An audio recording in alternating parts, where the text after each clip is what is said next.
Hello and welcome to the Darren Smith Photography tutorials. This video is all about lenses. This video is going to show you a range of lens types that are available and what they are used for. Okay, so you may have a digital camera with a standard kit lens. Modern kit lenses do a pretty good job already, and a good image does not depend on expensive kit. It just makes it a little easier at times.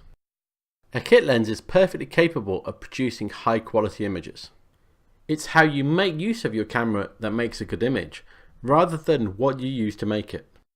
So remember the quote, "Did Picasso have good brushes?" We will often refer to the focal length of a lens to identify how it functions and how it is used. The focal length of a lens is based on traditional film photography, when the standard was to use 35mm film. This standard is why different camera formats have a 35mm equivalent to illustrate how the lens functions. Standard zoom ranges are from 24 to 70mm and are designed to be suitable for everyday photography. It has a zoom range starting at moderate wide angle and typically reaching moderate telephoto. A smaller crop sensor known as aps-c, which is often found in many digital SLR cameras, will have a standard zoom of 18 to 50. This has the same zoom range based on its actual size.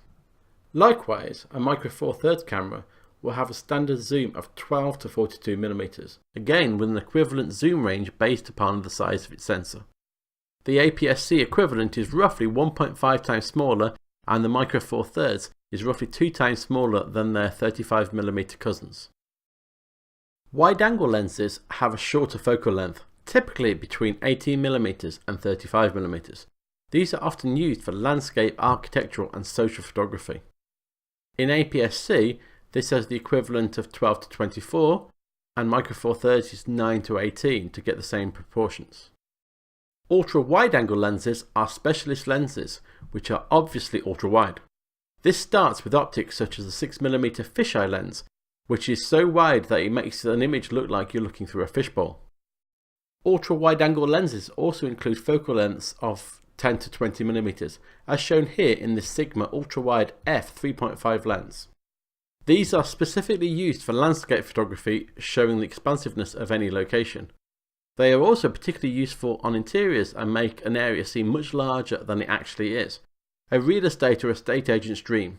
When using such lenses, care must be taken as straight lines will appear distorted in the photograph, and vignetting can occur if used on a camera body with a larger sensor or with the use of optical filters.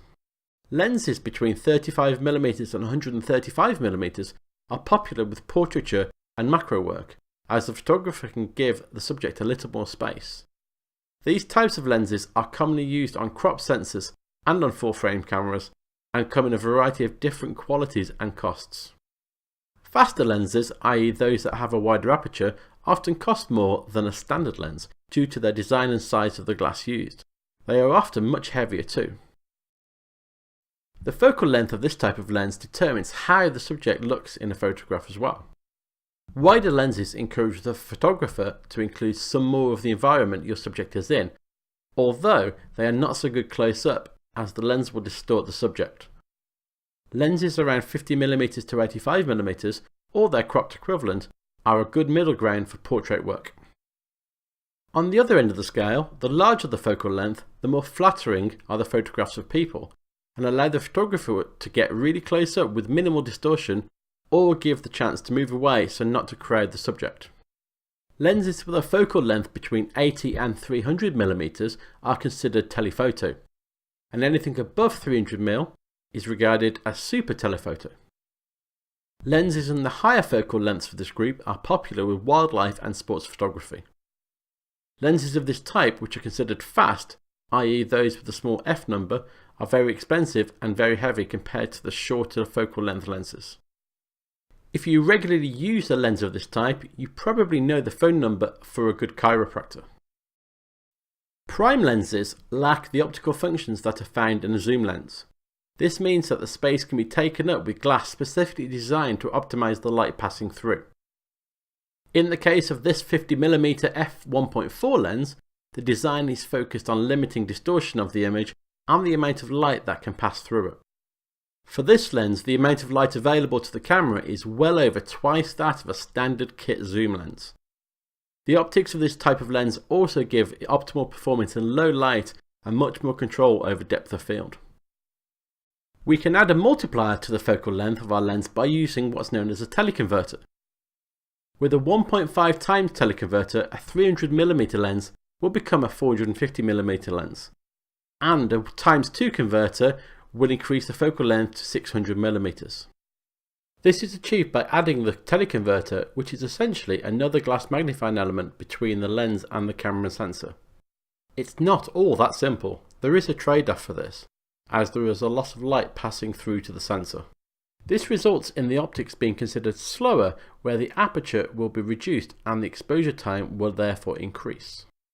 A typical 1.5 times teleconverter will reduce the light by 1 stop, and a ×2 converter by 2 stops. This pushes the limits of most cameras' focus and light metering, as well as increase the chance of blurred and distorted images. I hope you've enjoyed watching this video. Please feel free to check out more at darrensmith.org.uk or on YouTube, Twitter or Facebook. Thank you for watching.